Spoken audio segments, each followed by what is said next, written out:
What if I told you a young man just years old from a small town in Michigan died in a tragic accident, only to return from death with a warning, a message so dire that it was meant for one of the most controversial figures of the modern era, Donald Trump? What if this message wasn't just a whisper but a life-altering call that could change the future of a nation? The world never expected a simple boy from Michigan to be the bearer of such an earth-shattering message. But sometimes, the greatest truths come from the most unexpected places. Brace yourself for a story that will shake you to your core. A story of faith, power, and redemption that is so powerful, it might just change the way you see everything. Isaiah Grant was just 20 years old when his life was abruptly cut short. A bright, ambitious young man from Kalamazoo, Michigan, Isaiah had dreams of working in politics, inspired by the leadership of figures like Donald Trump. Though his views were often controversial, he respected Trump's unapologetic approach to politics, seeing in him a man who never backed down. It was on a cold winter evening in December when tragedy struck. Isaiah had been driving home from a family gathering, caught in a snowstorm. His car lost traction, slid off the road, and crashed into a tree. The impact was brutal. Emergency responders arrived to find him unresponsive, his pulse gone, his heart silent. Isaiah Grant was pronounced dead at the scene. But death wasn't the end for Isaiah. Isaiah's mind drifted into darkness, but then a light, a brilliant light, so bright it burned away the cold, numbing void that had enveloped him. He felt weightless, suspended in time, as though he was no longer part of this world. But then, through the blinding light, a figure appeared. At first, Isaiah didn't recognize him. The figure was standing tall, surrounded by light, radiating warmth and power. But then, Isaiah's heart skipped a beat as recognition set in. It was Jesus Christ. "You've come too soon, Isaiah," Jesus spoke, his voice echoing in Isaiah's soul. "I need you to deliver a message that you must carry back with you." Isaiah was speechless. A message? For who? Jesus' gaze softened, but there was a gravity to his words. For Donald Trump, the man who holds the future of a nation in his hands. He must know the truth about his path, about his leadership, and about the choice he is facing. If he continues on the road he is on, the consequences will be devastating, not just for him, but for the world. Isaiah's heart raced. But why me? Why now? "You have been chosen," Jesus said, his voice unwavering. "Your death was not an accident. You must go back and speak the truth. You must warn him before it's too late." Isaiah woke up in a hospital bed, gasping for air. His eyes flew open to see his family surrounding him, their faces a mixture of joy and disbelief. It took a moment for him to process everything. His body ached, but it was the message from Jesus that weighed heavily on his heart.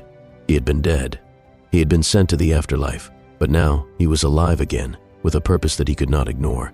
The message from Jesus was clear. Donald Trump must change his path. Isaiah's first instinct was to dismiss it as some kind of vivid dream or hallucination caused by the trauma. But the more he thought about it, the more he realized this was real. It was a divine mission. The problem? Isaiah had no idea how he could possibly get in touch with Trump. He wasn't some political insider.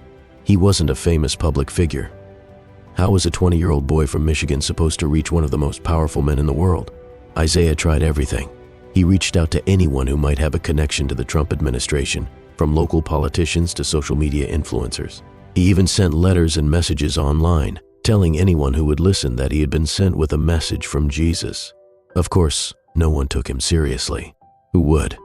He was just a young man with a wild claim. But as the days turned into weeks, something unexpected happened.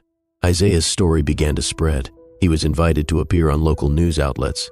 His story, while hard to believe, resonated with people, especially those who felt uncertain about the direction of the country. It wasn't long before his message reached the ears of someone who could make a difference, a member of Trump's inner circle. One cold January afternoon, Isaiah received a call. It was from a private number. "Isaiah, we've heard your story.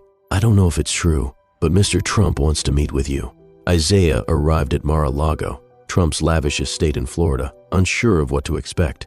He had no idea how he was going to convince the former president of his story. But as he walked into the grandiose room where Trump was waiting, he knew that this moment was bigger than anything he had ever imagined. Trump, with his signature confidence, looked at Isaiah. "So you're the one with the message." Isaiah stood tall. "Yes, Mr. Trump. I was sent back to deliver a warning from Jesus Christ.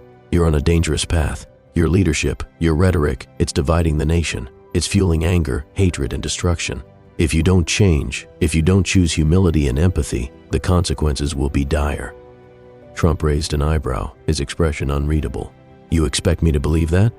"I know it's hard to believe," Isaiah said, his voice steady, "but I've seen it. I've been where you're headed. I've seen the pain it will cause. You have the power to change. You don't have to keep walking down this road." The room fell silent. Trump sat back in his chair, staring at Isaiah. For a moment there was no grand speech, no deflection, just quiet contemplation. "I've always done things my way," Trump said after a long pause. "But you're right about one thing. I have power, and I know how important this country is. Maybe I need to listen." Pause for a moment. Think about everything you've just read. Does it resonate with you? Do you believe in the power of one person's message to change the course of history? Isaiah's message isn't just for one man. It's for all of us. If you believe that hope, faith, and unity can overcome even the deepest divisions, like this story and subscribe for more powerful messages that challenge the way we think about leadership, responsibility, and the future of our world. Comment below and let us know what you think about Isaiah's journey and how we can all be a part of the change the world desperately needs. Your voice matters, and together we can make an impact. Let's keep this conversation going. Isaiah's meeting with Trump was a turning point, but it wasn't a magical solution. The road to redemption was always a slow and painful process, especially for someone as controversial and entrenched in their ways as the former president. But Isaiah saw a glimmer of something in Trump that day, a hesitation, a flicker of doubt in his unyielding confidence. In the months that followed, Trump's speeches began to change. He still held on to his combative nature, but there was a growing focus on unity, on the need to heal the rifts that had divided the nation.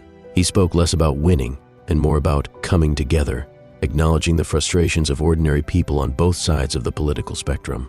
It wasn't the radical transformation Isaiah had hoped for, but it was a start. Isaiah kept pushing. He became a regular figure on the political circuit, meeting with leaders from both sides, urging them to prioritize healing over division.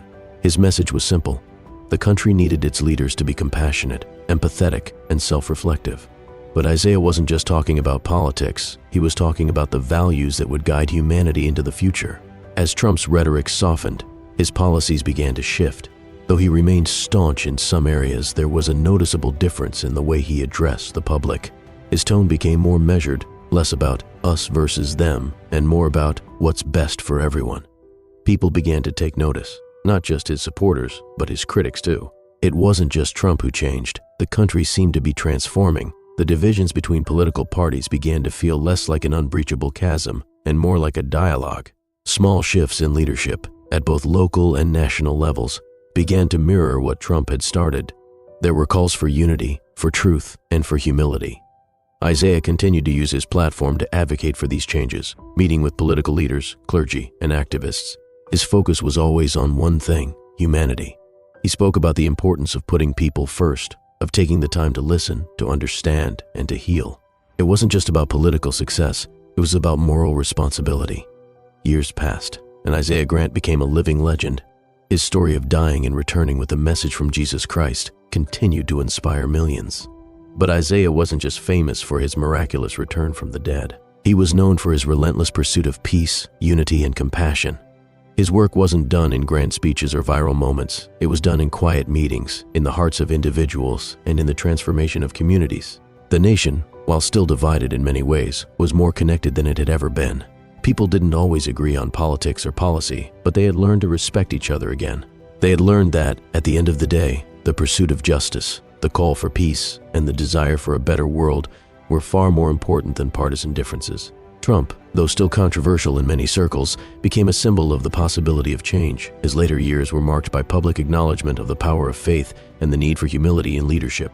He credited his transformation in part to Isaiah's message, though he never fully admitted how deeply it had impacted him. Isaiah's legacy lived on not just in his words, but in the actions of those who listened and acted. His mission was simple: to remind the world that no one is beyond redemption, that even in the darkest moments there is light, and that, in the end, it's our choices that define us. Isaiah's journey from death to life wasn't just a story, it's a call to all of us, a call to remember that the greatest power we have is the power of choice. We can choose compassion over hatred, unity over division, and faith over fear. Do you believe in the power of redemption? Do you think that change is possible, even for those we disagree with? Like this story, comment below with your thoughts, and subscribe for more stories that challenge the status quo and ignite the spark of transformation in the world. It's time for us all to play our part.